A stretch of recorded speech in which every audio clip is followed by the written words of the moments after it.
ಎಲ್ಲರಿಗೂ ನಮಸ್ಕಾರ. ಈ ವಿಡಿಯೋದಲ್ಲಿ ನಿಮ್ಮ ಮನೆ ಮತ್ತು ಕುಟುಂಬದವರನ್ನು ಕಳ್ಳರು, ದರೋಡೆಕೋರರಿಂದ ರಕ್ಷಿಸಲು ಅತ್ಯಂತ ಯೋಗ್ಯ ಮತ್ತು ಸೂಕ್ತ ನಾಯಿ ತಳಿಯ ಬಗ್ಗೆ ತಿಳಿಸಿಕೊಡುತ್ತಿದ್ದೇನೆ.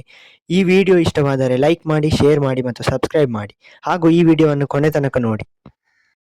Number 5 bull mastiff dog. Bull mastiff ನಾಯಿ ತಳಿಯು ಇಂಗ್ಲೆಂಡ್ ಮೂಲದ ದೊಡ್ಡ ನಾಯಿ ತಳಿಯಾಗಿದೆ. ಇದು ತಮ್ಮ ಬಲವಾದ ದೇಹ ಮತ್ತು ಸ್ಥಿರ ಸ್ವಭಾವಕ್ಕೆ ಹೆಸರುವಾಸಿಯಾಗಿದೆ. ಇವು ಸಾಮಾನ್ಯವಾಗಿ ಕಂದು ಅಥವಾ ಬೂದು ಬಣ್ಣದಲ್ಲಿರುತ್ತವೆ. ಬುಲ್ ಮಸ್ಟಿಫ್ಗಳು ಸಾಕಷ್ಟು ಶಕ್ತಿ ಮತ್ತು ಚುರುಕುತನವನ್ನು ಹೊಂದಿದೆ. ಇದು ತನ್ನ ಮಾಲೀಕರ ಹಾಗೂ ಕುಟುಂಬದವರ ಬಗ್ಗೆ ವಿಶೇಷ ಕಾಳಜಿಯನ್ನು ವಹಿಸುತ್ತದೆ. ಇದು ಕಾವಲು ನಾಯಿ, ಪೊಲೀಸ್ ನಾಯಿ ಮತ್ತು ಸೇನಾ ನಾಯಿಯಾಗಿ ಬಳಸಲ್ಪಡುತ್ತದೆ. ನಂಬರ್ 4 ಬೆಲ್ಜಿಯಂ ಮಾಲಿನೋಸ್ ನಾಯಿ. ಬೆಲ್ಜಿಯಂ ಮಾಲಿನೋಸ್ ನಾಯಿಯು ಒಂದು ಮಧ್ಯಮ ಗಾತ್ರದ ನಾಯಿಯ ತಳಿಯಾಗಿದೆ. ಇದು ಬೆಲ್ಜಿಯಂ ದೇಶದ ಮಾಲಿನೇಸ್ ಪಟ್ಟಣದಿಂದ ಹುಟ್ಟಿಕೊಂಡಿದೆ. ಇದು ಕಾವಲು ನಾಯಿ, ಪೊಲೀಸ್ ನಾಯಿ ಮತ್ತು ಸೇನಾ ನಾಯಿಯಾಗಿ ಬಳಸಲ್ಪಡುತ್ತದೆ. ಬೆಲ್ಜಿಯಂ ಮಾಲಿನೋಸ್ ನಾಯಿಯು ತೆಳುವಾದ, ಬಲವಾದ ದೇಹವನ್ನು ಹೊಂದಿದೆ. ಈ ನಾಯಿಗಳು ಬುದ್ಧಿವಂತ, ಶ್ರದ್ಧೆಯುಳ್ಳ, ಧೈರ್ಯವುಳ್ಳ ಪ್ರಾಣಿಯಾಗಿದೆ.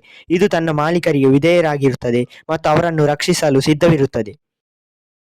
Number 3 American pitbull. American pitbull ನಾಯಿ ಒಂದು ಬಲಿಷ್ಠ ಮತ್ತು ಚುರುಕಾದ ನಾಯಿ ತಳಿಯಾಗಿದೆ. ಇದನ್ನು ಅಮೆರಿಕದಲ್ಲಿ ಅಭಿವೃದ್ಧಿಪಡಿಸಲಾಯಿತು.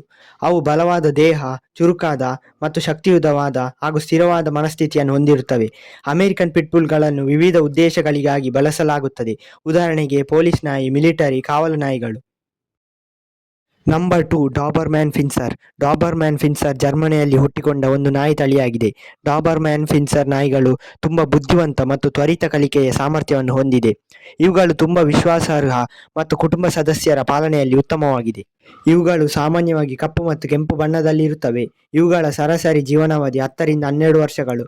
ಡಾಬರ್ಮ್ಯಾನ್ ನಾಯಿಗಳನ್ನು ಸಾಮಾನ್ಯವಾಗಿ ಪೊಲೀಸ್ ಮತ್ತು ಮಿಲಿಟರಿ ಕಾರ್ಯಾಚರಣೆಗಳಲ್ಲಿ ಬಳಸುತ್ತಾರೆ. ನಂಬರ್ 1 ರಾಟ್ವಿಲ್ಲರ್. ರಾಟ್ವಿಲ್ಲರ್ಗಳು ನಿಷ್ಠಾವಂತ ನಾಯಿಗಳು. ಸರಿಯಾದ ತರಬೇತಿ ಕೊಟ್ಟರೆ ಈ ನಾಯಿಗಳು ಮಕ್ಕಳನ್ನು ಒಳಗೊಂಡಂತೆ ತಮ್ಮ ಕುಟುಂಬದೊಂದಿಗೆ ಬಲವಾದ ಬಂಧವನ್ನು ರೂಪಿಸುತ್ತವೆ ಮತ್ತು ಕುಟುಂಬ ಸದಸ್ಯರನ್ನು ರಕ್ಷಿಸುತ್ತದೆ. ರಾಟ್ವಿಲ್ಲರ್ಗಳು ಬುದ್ಧಿವಂತ, ನಿಷ್ಠಾವಂತ ಮತ್ತು ರಕ್ಷಣಾತ್ಮಕ ಗುಣಗಳಿಗೆ ಹೆಸರುವಾಸಿಯಾಗಿದೆ. ಇದು ಕಾವಲು ನಾಯಿ, ಪೊಲೀಸ್ ನಾಯಿ ಮತ್ತು ಸೇನಾ ನಾಯಿಯಾಗಿ ಬಳಸಲ್ಪಡುತ್ತದೆ.